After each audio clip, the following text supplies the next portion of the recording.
Hello everyone and welcome back. My name is Dr. Ben Osevwe, DNP-PMHNP, and today we are doing a quick high-yield psychiatry review. This is the kind of review that helps PMHNP students and providers connect the dots fast.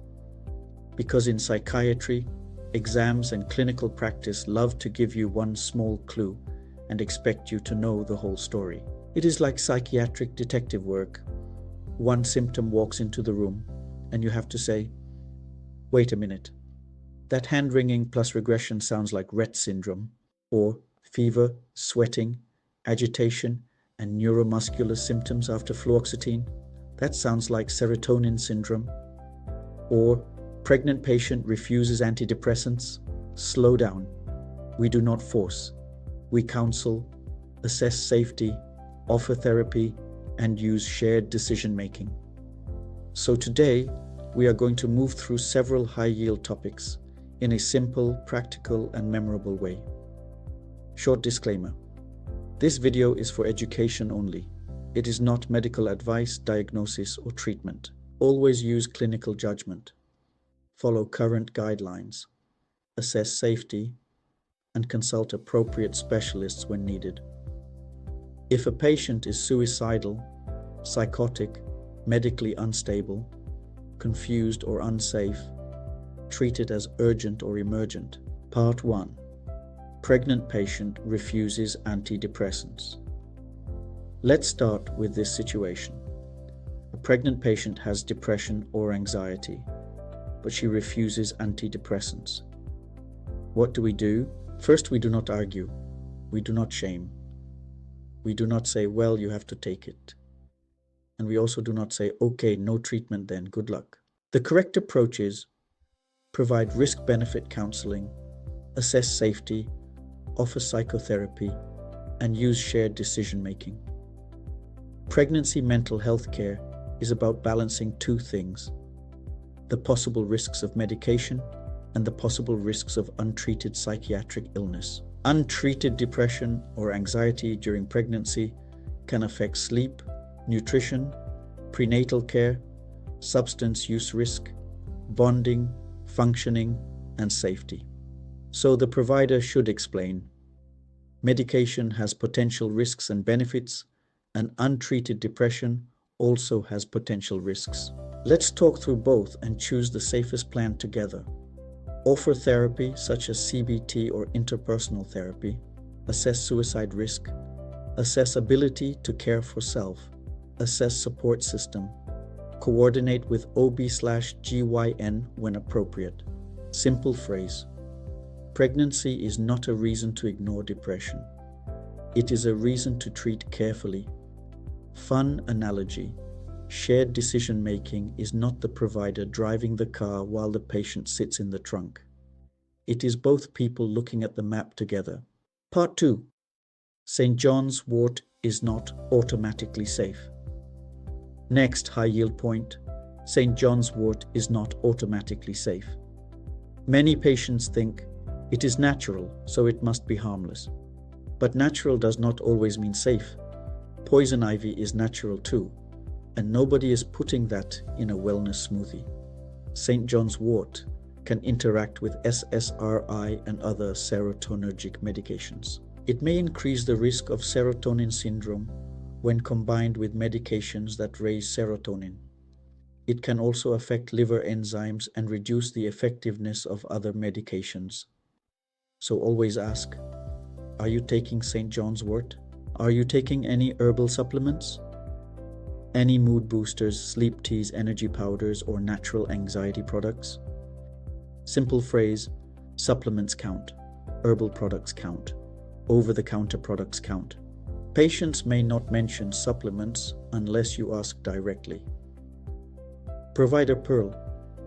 If you do not ask about St. John's wort, it may stay hidden in the medication list, like a guest who did not RSVP. Part 3. Schizophrenia patient wants to stop medications. Now let's say a patient with schizophrenia says, I want to stop my medication. What do? We do not immediately panic. We also do not immediately agree. We assess. The key steps are: assess capacity, assess safety, assess insight, assess reason for refusal, educate and collaborate. Ask, can you tell me what the medication is for? What do you think will happen if you stop? What side effects are bothering you? A patient may want to stop because of weight gain, sexual side effects, sedation, stiffness, akathisia, stigma, or cost. So the answer is not always, take your medicine. Sometimes the answer is, let's understand what is making this hard and let's make the treatment plan more tolerable. Simple phrase, medication refusal is not the end of the conversation. It is the start of assessment. Part 4. Long-acting injectable antipsychotics. Long-acting injectable antipsychotics, also called LAIs, can be very helpful when adherence is difficult. But high yield point, LAIs are useful for adherence if the patient agrees or if legally authorized. They are not punishment. They are not because you are a bad patient. They are not a threat. They are a treatment option. A PA guidelines note, LA, is maybe used when patients prefer them or when there is poor or uncertain adherence. Simple patient explanation. Instead of taking a pill every day, this medication can be given as an injection every few weeks or months. Fun analogy. An LAI is like autopay for medication adherence. Not for everyone, but for some people it prevents missed payments to the brain stability account. Part 5. Calcium level. Quick medical review. Common normal total serum calcium is about 8.5 to 10.5 milligrams per deciliter. Always remember that lab ranges can vary slightly by lab. Also, calcium should be interpreted with albumin. Why does this matter in psychiatry? Because abnormal calcium can affect mood, cognition, weakness, fatigue, and confusion. Simple phrase. When the brain acts different, check the body too. Part 6. Thyroid. Hyperthyroidism and hypothyroidism. Thyroid is high yield for psychiatry. Hyperthyroidism means the thyroid is overactive. Lab pattern. High T3 and T4, low TSH. Symptoms may look like anxiety, irritability, insomnia, weight loss, heat intolerance, sweating, palpitations, tremor, restlessness. Simple analogy. Hyperthyroidism is like the body drank too much coffee and cannot find the off switch. Hypothyroidism means the thyroid is underactive. Lab pattern, low T3 and T4, high TSH. Symptoms may look like depression, fatigue, weight gain, cold intolerance, brain fog, constipation. Simple analogy. Hypothyroidism is like the body is running on low battery mode. Provider Pearl. Before diagnosing everything as anxiety or depression, remember the thyroid. The thyroid loves to impersonate psychiatry. Part 7. OCD plus tics. If you see OCD symptoms plus tics, think about Tourette disorder. Tourette disorder involves both motor tics and vocal tics that have been present for more than 1 year, with onset before age 18. Tics may include eye blinking, facial grimacing, shoulder shrugging, throat clearing, sniffing, grunting, repeating sounds or words. Simple phrase OCD plus tics should make your brain say, check for Tourette. Part 8. Chronic pain and mood disorders. Chronic pain and mood disorders often travel together. Why? Because they share overlapping pathways, including serotonin, norepinephrine, stress systems, and inflammation. Pain worsens mood. Mood worsens pain. Poor sleep worsens both. Simple analogy, chronic pain and depression can become roommates who keep making each other louder. Provider Pearl. Assess sleep, function, trauma, and substance use. Part 9. GCS11. GCS stands for Glasgow Coma Scale, high yield point. GCS 11 suggests moderate traumatic brain injury. Mild TBI is 13 to 15. Severe TBI is 3 to 8. Why does this matter in psychiatry? Because brain injury can affect mood, personality, and impulse control. Simple phrase: a brain injury can look psychiatric, but the brain injury came first. Part 10. Fluoxetine for 3 months with no improvement. If a patient has been on fluoxetine for 3 months with no improvement, what should you do? Do not simply say, "Keep waiting forever." 3 months is usually enough time to reassess. Evaluate. Was the dose adequate? Adherence? Diagnosis? Any bipolar? Any thyroid? Fun analogy. If you have been watering a plant for 3 months and it still looks like a sad celery stick, it is time to check the soil, sunlight, water, and maybe the plant type. Part 11. Bupropion for 3 weeks with no improvement. Now compare that with bupropion for 3 weeks and no improvement. High yield point. 3 weeks is usually too early to call medication failure. If tolerated, assess safety and continue monitoring. At 3 weeks, ask about side effects, activation, or insomnia. If safe and tolerated, you may continue monitoring. Simple phrase: 3 weeks is a checkpoint, not the finish line. Part 12. Non-viable pregnancy. A non-viable pregnancy is emotionally painful. The correct response is not cold medical language only. The patient needs emotional support, grief care, and patient-centered options. Say, "I am so sorry you are going through this." Simple phrase. Do not treat pregnancy loss like a lab result. Treat it like a human loss. Provider pearl. Patients may remember your tone more than your words. Part 13. Multiple failed depression medications. When a patient has failed multiple depression medications, consider pharmacogenetic testing, but do not skip the basics. First, assess whether previous trials were adequate. Simple phrase: pharmacogenetic testing can guide treatment, but it does not replace clinical assessment. Fun analogy: genes may give you a medication map, but you still need to know where the patient is starting from. Part 14. Fluoxetine plus fever, sweating, agitation, and neuromuscular symptoms. Think serotonin syndrome. Especially with a recent dose increase or adding meds like tramadol, St. John's wort, or lithium.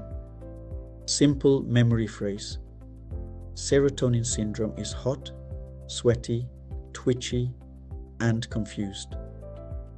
This is a medical emergency when moderate to severe. Part 15. Toddler regression and poor social engagement. If you see a toddler with regression and limited eye contact, think autism spectrum disorder. CDC describes it as differences in social communication and restricted behaviors. Simple phrase: regression plus poor social engagement should raise concern for autism spectrum disorder. Provider pearl. Early identification matters. Refer for evaluation and early intervention. Part 16. Girl with regression and hand-wringing. Think Rett syndrome. NINDS describes stereotypic hand movements, like hand-wringing, as a characteristic feature around the time of regression. Simple phrase: girl plus regression plus hand-wringing equals think Rett syndrome. Part 17. Suicidal depression with emotional dysregulation. DBT stands for dialectical behavior therapy. It helps with emotion regulation and self-harm. But high yield point, safety assessment comes first. Simple phrase: DBT is helpful, but safety comes before skills training. If the house is on fire, we do not start by teaching interior design. We call the fire department. Part 18. Teen depression with school refusal. Teen depression with school refusal often responds well to CBT, It helps identify thoughts, emotions, and small steps back into functioning. Simple analogy: school refusal is like a stuck door. Part 19. Family conflict and poor boundaries. Think structural family therapy. It focuses on roles, boundaries, and hierarchy. Fun analogy: a family without boundaries is like a group chat where everyone has admin privileges. Chaos. Part 20. Schizophrenia controlled, but depression persists. High yield point: continue the antipsychotic and consider adding an antidepressant. Do not remove the medication holding the psychosis stable just because another symptom needs treatment. Part 21. Active psychosis on low-dose risperidone. High yield answer: optimize the antipsychotic dose. Fun analogy: if the oven is set to warm, do not complain that the chicken is not cooked. First check the temperature. Part 22. Rapid-fire review. Let's do a quick rapid-fire summary. Pregnant patient refuses. Counseling and shared decision-making. St. John's wort. Interaction risk. LAI. Adherence. Calcium. 8.5 to 10.5. Hypothyroid. Low TSH. Hypothyroid. High TSH. OCD plus tics, Tourette.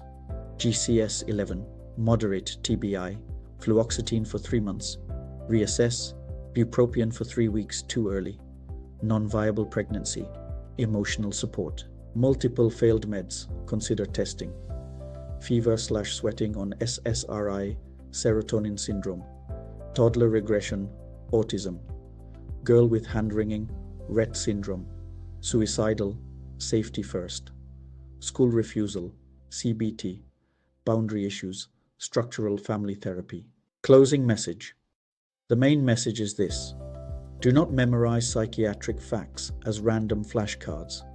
Connect each clue to a clinical action.